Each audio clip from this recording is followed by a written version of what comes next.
আমার আম্মা কি করে জানেননি, যখন আমরা বাড়িতে থাকি তখন বাড়ির সব থেকে পুরাতন নোংরা ময়লা সিরা ফাড়া তেনা তেনা যে বিছনা চাদরটা আছে এটা বিছনার মধ্যে পিছিয়ে রাখে।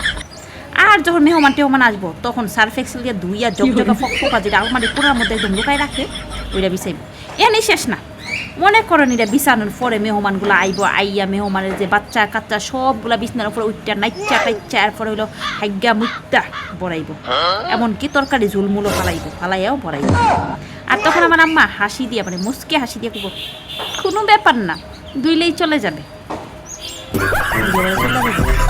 ধুইলে বলে চলে যাইব, ধুইলে যদি চলে যা তাহলে আমরা বাড়িতে থাকলে বিছাও না চলে, হ্যাঁ মেহমান এলে বিছাও হেরাই তো সব থেকে বেশি বড়াইয়া যা।